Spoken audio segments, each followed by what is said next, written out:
Greetings, brethren, and welcome to another presentation from upa7.org.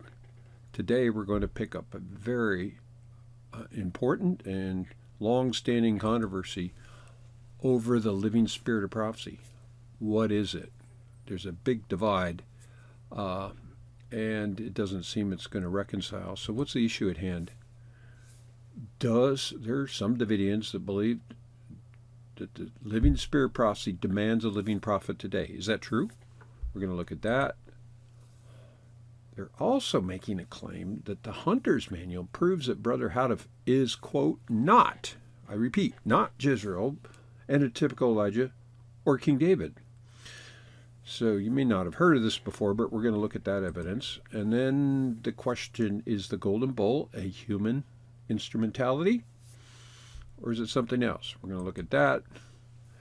And then finally analyze, why do some Davidians display the logical flaw of confirmation bias? This is where you have a preconceived idea and you go looking for evidence to confirm it. It's a logical flaw, and we're going to see how it is on full display as we get into this long-standing controversy that really arose after the death of Brother Houteff for people that wanted to, rise up and exalt themselves as office seekers or usurpers. And we've had plenty of them. So let's get into this. We'll begin with this text for meditation, and it's one of the key references used by some people that claim we need a living prophet today. It's Timely Greetings, Volume 2, number 24, page 23. It reads, "Let now no one deceive himself by thinking that the Bible itself is the active spirit of prophecy. Let us be God's real people, logical thinkers, not bait hunters. The Bible, without the human channel, is as inactive as though it were but ink and paper. Moreover, the Spirit, too, apart from man, is also inactive. He, too, works through the human agent. Hence, without an inspired interpreter, the concealed prophecies and the Spirit that unfolds them are inactive. Moreover, how could it be said of one particular group having the spirit of prophecy when all the sects of Christendom have the Bible?" So this is one of the key texts that is used by some Davidians that claim we need another prophet today. But is that what it's saying? Well, clearly it says we want to be God's people, logical thinkers, not bait hunters, so we don't want to fall for bait. And it reveals here that the Bible, without the human channel, is inactive, just ink on paper. So the role of the written word coupled with the human channel is critical to get an active testimony or active spirit of prophecy. So we're going to break this down and look at some of the key words here. In particular, what I've got highlighted in bold there, active versus inactive, and the role of the human agent, the human channel. Is it only one person, or what about us? How do we fit into this picture? So we're going to break this down as we go in. So before we begin, there's some really fundamental questions. Whenever there's a controversy, the living spirit of prophecy is this or that, we have to break it down. And so these are some of the essential questions. First off, fundamentally, define the spirit of prophecy. Okay, what are we talking about? We've got to be on the same page here. And it's interesting when you challenge people with this, some people won't answer it. I wonder why. So first thing is, what do we mean by spirit of prophecy? We should know. Next, what is the difference between the spirit of prophecy and the living spirit of prophecy? Are they the same thing, or what makes one alive, and what is it? So, critical question here. And furthermore, what is in our midst? A living prophet or inspired publications? This is where the divide comes. It's got to be one or the other. It can't be both. And leads to the question, is it true that there's been no living spirit prophecy in our midst since the death of Brother Houteff? That's the claim by some Davidians who want a living prophet today. That when Brother Houteff died, the spirit prophecy died as well. Is that true or not? We're going to find out. And here's a really key fundamental aspect we're going to break down. Is the active spirit prophecy the same as the living spirit prophecy? I want you to notice those two words, active versus living. The spirit prophecy is a spirit prophecy, but what's the difference between active and living? Big difference. So we're going to see how that from the rod itself, because this is the key to unlock this whole controversy and make clear what the truth is. Next, how does the spirit prophecy live today, even though Brother Houteff is dead? Ever thought about it? We need to be what? Logical thinkers, not bait hunters. So how does the spirit prophecy live today, even though Brother Houteff has passed away? And finally, why is the Bible called the living oracles? Ellen White calls it the living oracles dozens of times in her writings, when all 44 authors are dead, long dead. So how can the Bible be alive today? And that will be the key to unlocking this whole thing. So I want you to think about these as we go through our presentation. So here's a summary of the controversy. Basically, keywords or doctrines or concepts, and what do Davidians understand? There's a huge divide, a black and white issue. So we're going to go through the list here. The doctrine or the issue is the spirit prophecy, and I list some of the key references. You can look them up to confirm. But there are two classes. There's two beliefs.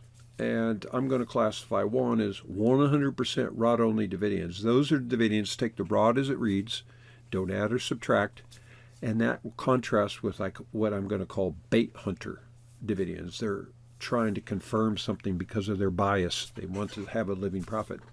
So in regard to the spirit of prophecy, 100% rod-only Davidians believe it's the inspired writings of Ellen White and Victor Houteff, found in the Golden Bull. Bait hunter Davidians, in contrast, if you ask them to find the spirit of prophecy, they will not. I wonder why. Next, the term living spirit of prophecy. There's several references. Here we're going to look at some of those in our presentation later on. 100% rod-only Davidians don't hesitate to say that it's an inspired message that lives in the heart of the individual who reads and studies it. That message being, of course, the spirit of prophecy and shepherd's rod. In contrast, bait hunter Davidians think that the living spirit prophecy has to be a living prophet, or in the case of Bashan, a living porter. Next, the two pipes. 100% rod-only Davidians believe it's two Latter-day Prophets in the New Testament era, specifically Ellen White and Victor Houteff. In contrast, bait hunter Davidians will not define it. They'll say it's plural. It represents prophets as in a general term, but it's definitely not Ellen White, Victor Houteff. Okay, we see here a very clear divide. Somebody's got to be right. Somebody's wrong. So there is nobody's seeing eye to eye on this. Next, the idea of in our midst. There are the key references. You can look those up. And we're going to look at some of those later. 100% rod-only Davidians, they believe that in our midst is the inspired publications. The spirit prophecy in our midst is the inspired publications. In contrast, bait hunter Davidians believe it has to be a living prophet, either one right now or one soon to come. And finally, what is it that brings revival and reformation? 9 Testimony 126, 1 TG 1026. 100% rod-only Davidians believe it is the original rod publications that brings revival and reformation for those that put into practice the reform it calls for. In contrast, bait hunter Davidians believe it has to be a living prophet before we can have revival and reformation. Is this true? Well, now you see the whole controversy summarized. We're going to break it down and look at some of these references and decide who's following the truth and who's following cunningly devised fables. So for illustration, this controversy has been raging on Facebook platform. A certain group and the administrator, Lynn Bernansky, is an advocate for the living spirit prophecy having to be a living prophet soon to come. And I just screenshot some of the statements as she's been publicly agitating them. So we'll go top left here. It says, smash the air in bold face. Our brother Houteff was the Elijah. Really? So we got to smash the idea that Brother Houteff was the antitypical Elijah. Really? This is a professed Davidian saying this. Besides the very, very obvious, nothing was restored. Time is the best revealer of mysteries. Now we're going to look up a follow-up on that statement in the next slide, but we're going to look at these other two here as well. She also baits with this rhetorical question. Did you know that 9T126 is led by God's prophet, the living spirit prophecy, soon to be restored in our midst for the last great harvest? The sooner you know this, the quicker it will happen. So making it clear here that the revival and reformation in 9 Testimony 126 has to be led by a living prophet, soon to come in our midst. You ask them, well, who is the living prophet? They won't answer. I guess somebody's going to show up. So this is very clear, revealing, and then trying to propagandize people with his ideas. And then here's another bait over on the right. I crossed the part out that some Davidians don't like. That way you don't have to believe it. So what's the part that some Davidians don't like? Well, let's read it if it's in the rod. This comes from a statement, Timely Greetings, Volume 1, number 10, page 27. Here's the part. In conclusion, let us summarize the two main points which our study of this afternoon has definitely made clear to us. One, that the work and movement similar to those of Zechariah's day is successfully to bring revival and reformation among God's people of today. That those who expect the promised blessings must wholeheartedly enter into it. Two, here's the point that she's claiming some Davidians want to ignore. Two, that without the living spirit prophecy in our midst, there can be no success in any revival and reformation. And the sooner we know it, the quicker we shall achieve our goal. Well, that's what it says. So the question is, well, what is this living spirit of prophecy? Because surely we need it in our midst. And that's why we get back to our fundamental questions. Define the spirit of prophecy. What do you mean by living spirit prophecy? Because it turns out that, as I showed in the summary, depends on who you are, how you read the rod. Davidians believe two very different things. So which one's right? Which one's wrong? Now, here's the follow-up. Reference, this is a new one, claiming that the Hunter's Manual, page 33, proves that Brother Houteff is not Elijah or Jezreel. And I'm like, what? Let's read the statement. Do not give out any information to those who are only seeking a stick with which to beat you. The following topics are the ones they will most generally quiz you about. Jezreel. You will doubtless meet the questions as to who are Jezreel and a typical King David, Ezekiel, etc. When such questions are put to you, simply tell your inquirers that you have never heard Brother Houteff claiming to be any of these, and that if they want to know more, they should write the office. Okay, this is counsel given to students of the DLI program that were going to be part of the hunting campaign. And obviously when you're out knocking door to door and meeting Adventists, you're going to meet opposition. So it's giving counsel how to deal with opposition, Pharisee type questions. So is this proof that Brother Houteff made the claim that he is not Jezreel, and not a typical King David, because they're the same? And I'm like, read the statement. It's not saying that at all. Okay? All it's saying is that Victor Houteff never made a claim to be any of those. But think about this logically. If you're a student and you read the Shepherd's Rod, then who signed the Jezreel letters? We all know it was Victor Houteff. How do you identify antitypical King David? Well, if you read the Rod and study it, you know that Jezreel and antitypical King David are the same. So logic dictates that they're the same person. And furthermore, who wrote General Conference Special? Identifying, how to recognize Antitypical Elijah, the last prophet for the church, by the nature of the message.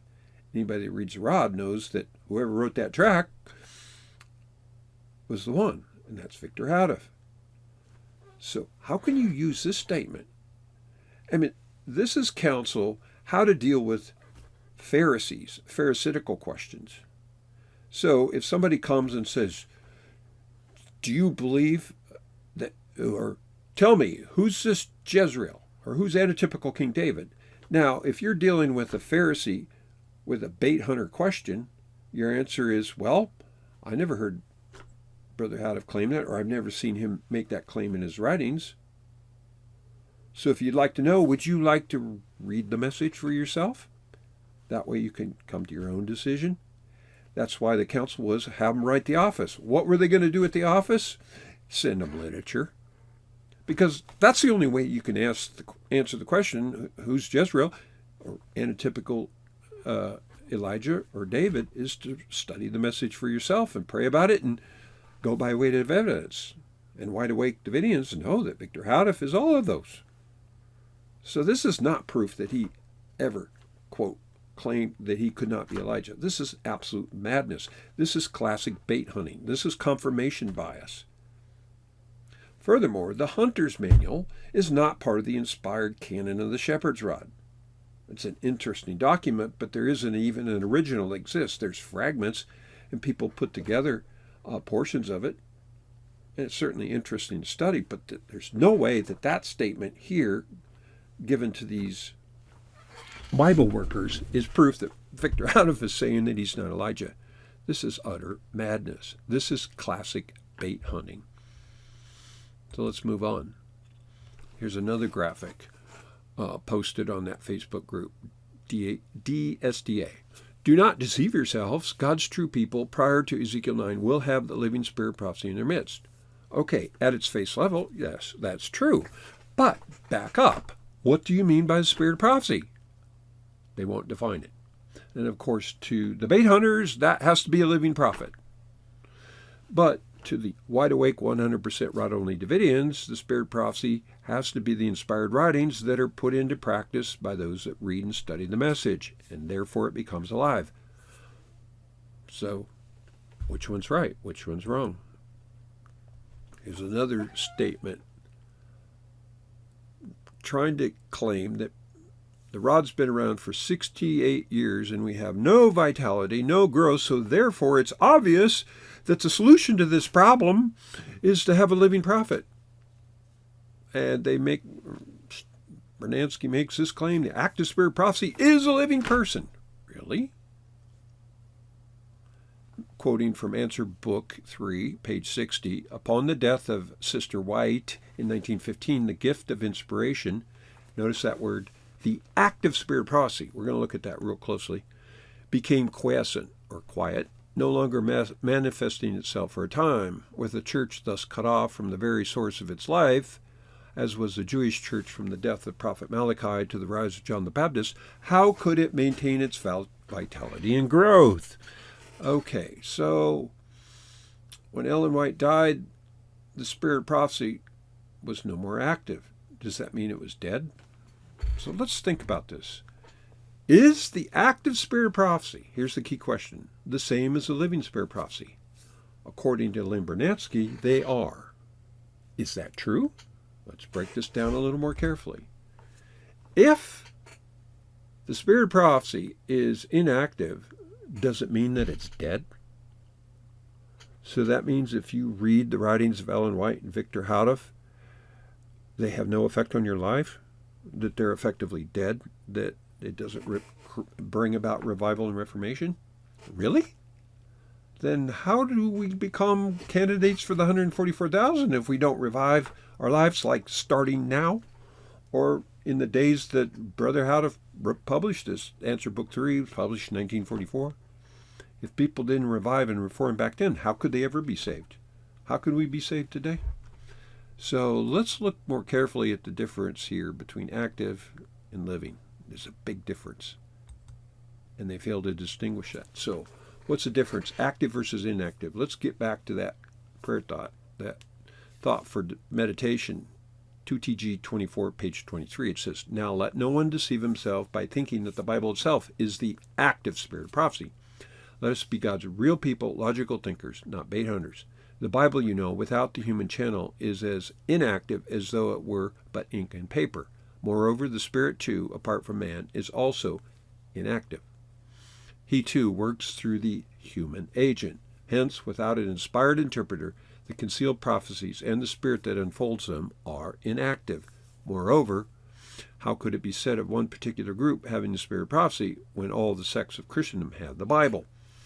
So, clearly, for the Bible, the spirit of prophecy to be active, you have to have a living prophet, but also, what about the human channel?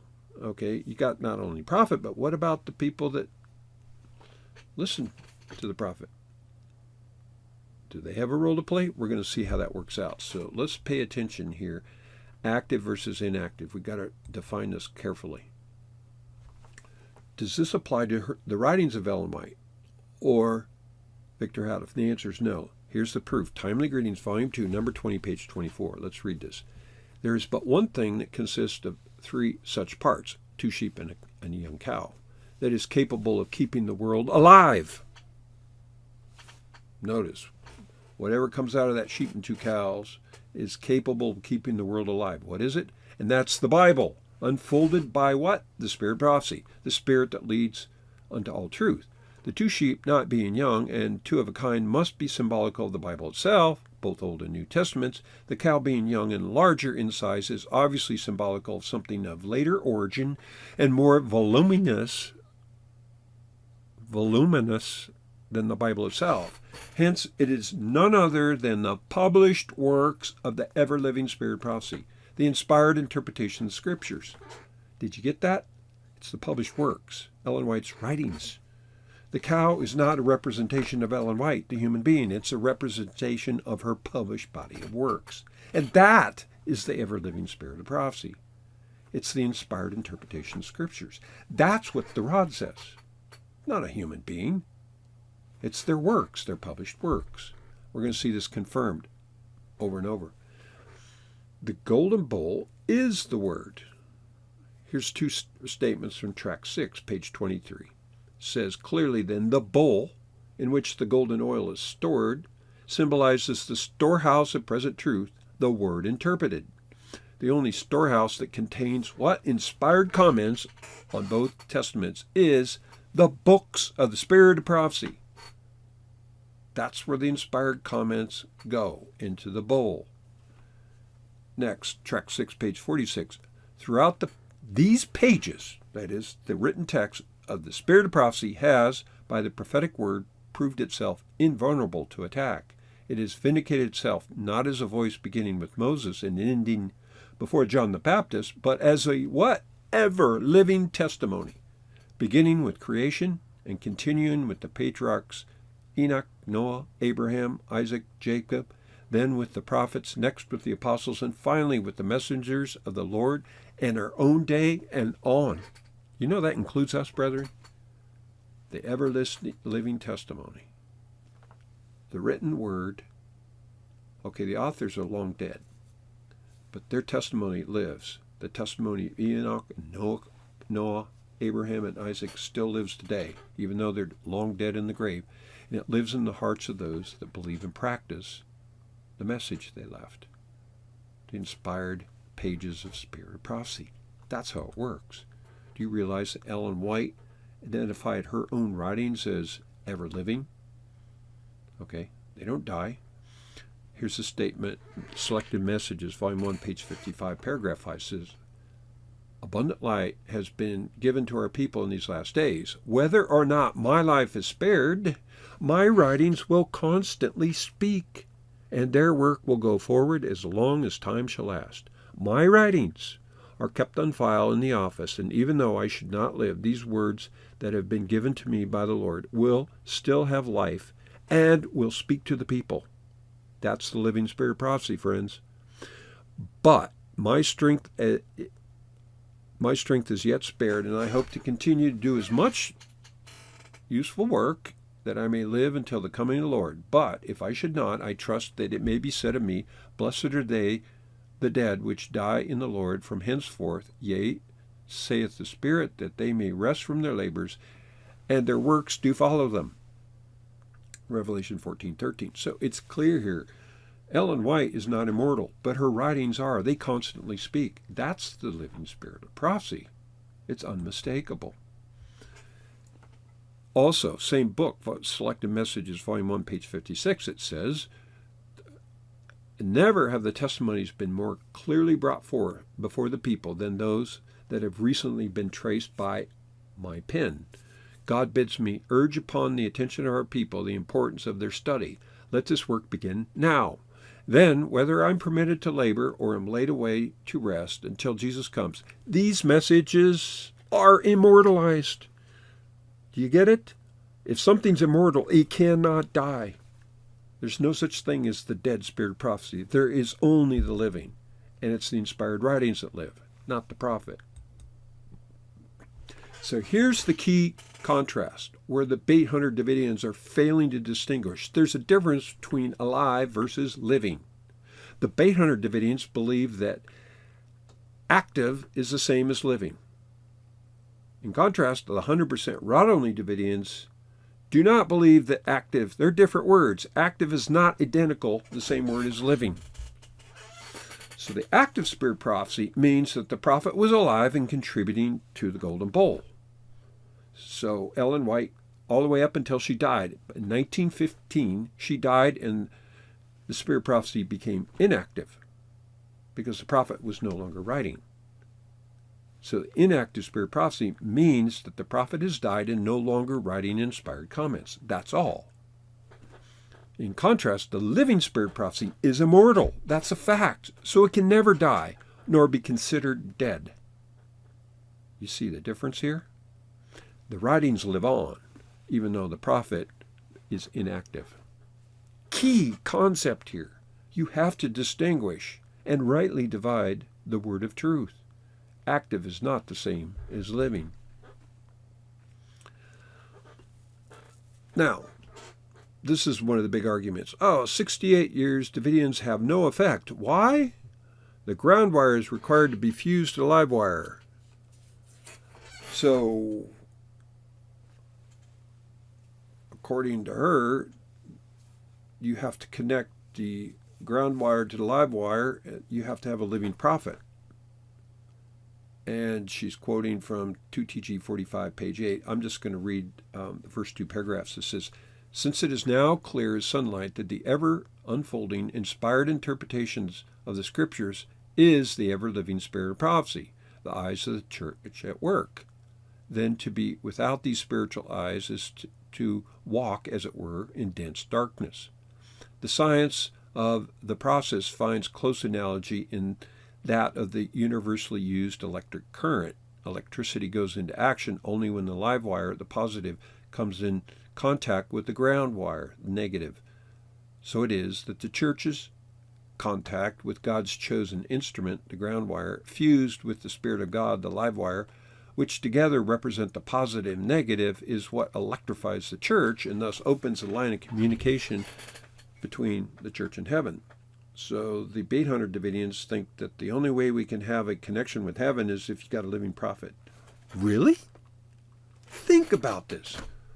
So without a living prophet, that means nobody has a connection with heaven? You don't have a living connection with Christ, the live wire? Think about the consequences of this. So is it true that all Davidians today are connected to the live wire, or are some dead tops? Well, I submit that there are Davidians, there's always been, since the death of Brother Houteff, that have been connected to the live wire, the living spirit of prophecy. But there are others, the bait hunters, the dead tops, who want to push their own ideas, follow a Roden or a Bingham or whatever, and they're not connected to live wire. They're disconnected. They're really a dead top. Does the Holy Spirit only connect with one person, i.e. a living prophet, or all those who are striving to be one of the 144,000? Remember, Elijah has helpers.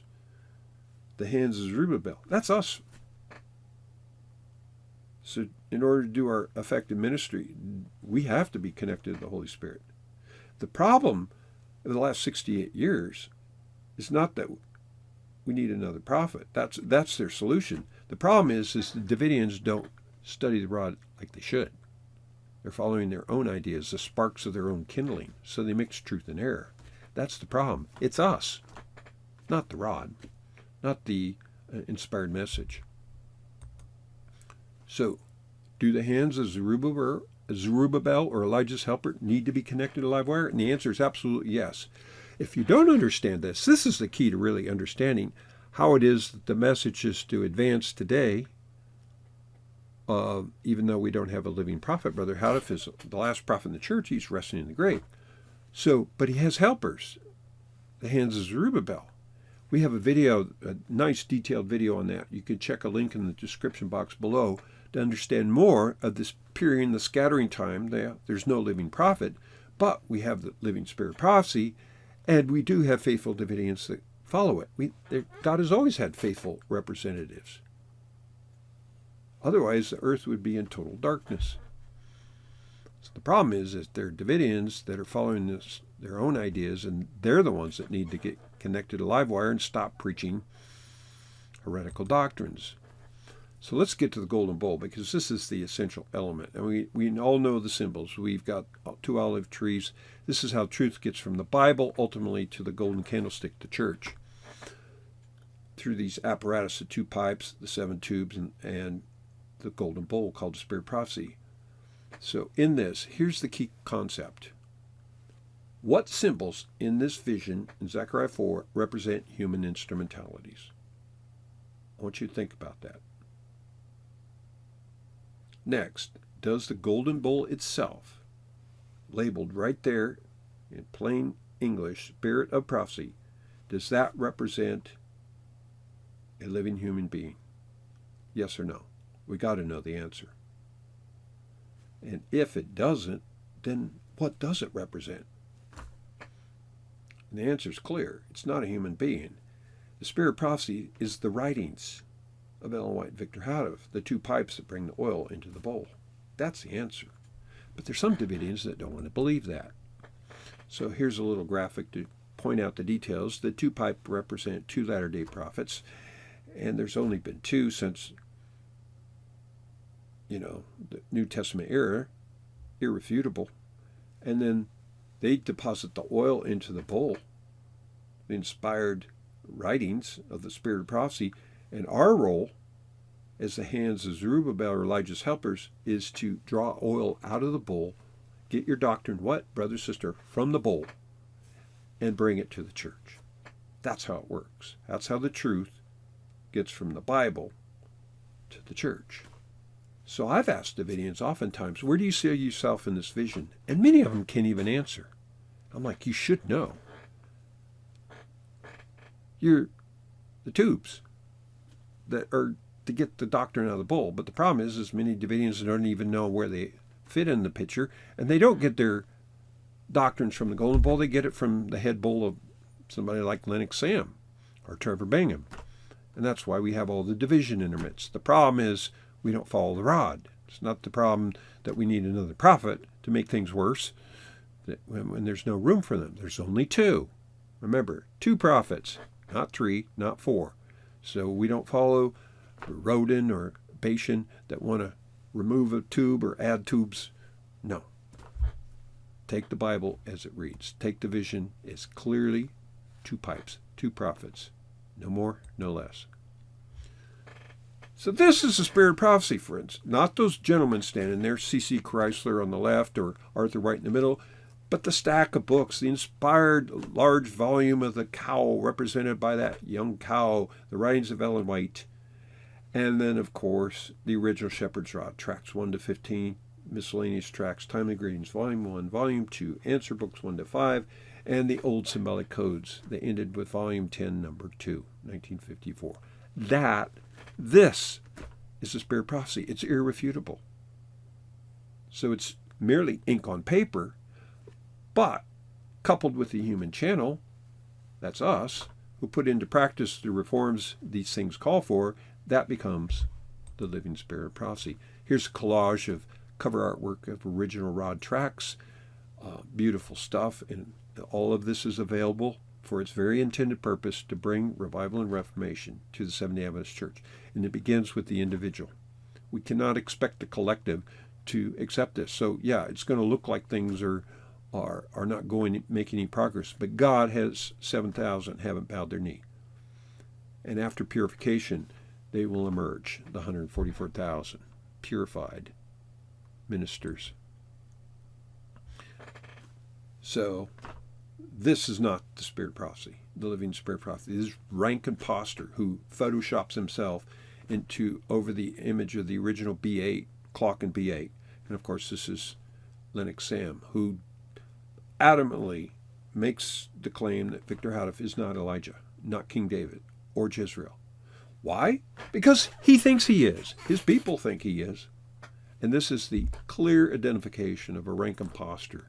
And how do you know? By the fruit you'll know them. To the law and the testament, these speak not according to this, there's no light in them.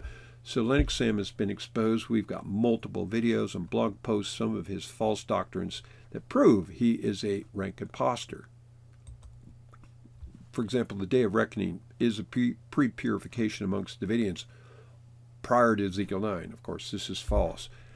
The day of reckoning is Ezekiel 9, and we've proven that straight out of the rod. You can check a link in the description box below. We've got blog posts on that. We've got a video on it. He also claims that Brother Victor Houteff is not, repeat, Jezreel, Elijah, or King David. So by default, of course, who is it? Well, he thinks, his people think it's him. He's probably the one that pulled up that statement from Hunter's Manual, page 33. I mean, these people can't even read English. Well, what they're doing is they're exhibiting this logical flaw of confirmation bias. They're trying to confirm their idea that, we need a living prophet today. So they fall into a logical trap and become paid hunters. He also claims the living spirit prophecy must be a living prophet in our midst. Of course, him. That the headquarters for the association has to be in Waco, Texas. It's similar to the other group under Archer. But of course, all of this is false. It's counterfeit. It was ordered to be sold off by the prophet, and it's been liquidated and scattered ever since. There's no instruction to go back to Waco. Big deception amongst Davidians. He also claims the vanguard is 24,000 sealed from 2 tribes. And he publishes, here's a key, no original rod literature, but rather unauthorized compilations that he stole, plagiarized from Don Adair, and his own counterfeit symbolic code. Deep irony. We got a video on this. He's the one that cries so much about the problems with the new codes, but then what does he do? Add to the problem by creating his own code full of errors and heresy. So this is proof that he's not the living spirit prophecy. Never was. He's a prophet that God will remove soon in Ezekiel 9. False prophet. So finally, what the living spirit prophecy in our midst? Well, here's the statement. 1 TG, number 10, page 27. Let's read it. In conclusion, let us summarize the 2 main points that our study of this afternoon has definitely made clear to us. 1, that the work and movement similar to those of Zechariah's day is successfully to bring revival and reformation among God's people of today, and that those who expect the promised blessings must wholeheartedly enter into it. 2, that without the living spirit prophecy in our midst, there can be no success in any revival and reformation, and that the sooner we know it, the quicker we shall achieve our goal. That's absolute truth. That the living spirit prophecy, that is the Davidians, the 100% rod-only Davidians that read and study the writings of Ellen White and Victor Houteff and put them into practice, the reforms they call for. And therefore, the living spirit prophecy brings revival and reformation in our midst. This is how it works. If you don't have those writings, there's no way you can have revival and reformation. So that is the foundation. We don't need to be waiting for a Lennox Sam or some other rank imposter or another porter of the Bashan lineage or another false prophet of the branch lineage. No, that's all a counterfeit. Thank God Brother Houteff warned us about those things, and we get back to studying the inspired message for ourselves. So what can we conclude here? In summary, the long-standing controversy over what is meant by the, quote, living spirit of prophecy has resulted in a split where many Davidians believe we must have a living prophet / or porter in our midst at the present time or just prior to Ezekiel 9. Great tragedy. However, thank God, 100% rod-only Davidians reject these claims and believe that the living spirit prophecy is the inspired writings of Ellen White and Victor Houteff and are found in the Golden Bull. They're ever living. They're immortal. They can never die, even though the prophets are inactive. They're resting in their graves. In the final analysis, many naive and unread Davidians fail to distinguish between the active spirit of prophecy and the living spirit of prophecy. Two different things. Active was the prophet was alive. Inactive, the prophet is resting in the grave. But the living spirit prophecy is the inspired writings. They're immortal. They can never die. So they're not the same thing. I hope you learned something here. I hope you pay attention. So the only safe and sane procedure moving forward is to return to the safety of the original Shepherd's Rod message and reprove these bait-hunting Davidians who will soon be taken out of the way. God can't use them because they are injecting their own ideas into the rod message. And that's why we've got 68 years and the message hasn't done its work, is because of the bait hunters and the false prophets that they're looking for that are actively following right now. That's the truth. As Paul Harvey once said, that's the rest of the story. So for more information, if you have any further questions, comments, or would like to learn how you can support the publication of the original Shepherd's Rod tract literature around the world through the ministry of UPA7.org and its affiliates, learn how to set up a publishing house and print the original literature in your part of the vineyard, that's the answer. If you want revival and reformation, this is the answer. Set up your own publishing and get your own literature and then help people get their own tracts. This is the biggest problem we saw in places, Africa, around the world, is they did not have the complete spirit prophecy in their midst. But once they do, then true revival and reformation can take place. It's taking place right now in places around the world. If you'd like to request a private meeting with any of the UPA 7 publishers, then we'd be happy to meet with you and answer any questions you have, how to go about this process of setting up and bringing revival and reformation to your part of the world. Here's our contact details. We've got phone numbers, emails. We got operations in South Africa, Zimbabwe, United States, Vanuatu, Zambia, Malawi, and we're working soon to establish publishing houses in other parts of the world as we speak. We got websites, video channels, social media platforms. Please subscribe to these channels. We're constantly producing new content so that true revival and reformation can actively engage in our midst through the living spirit prophecy. So thank you for your time. May God richly bless your search for truth as for hidden treasure, and to cease ye from man whose breath is in his nostrils. Godspeed.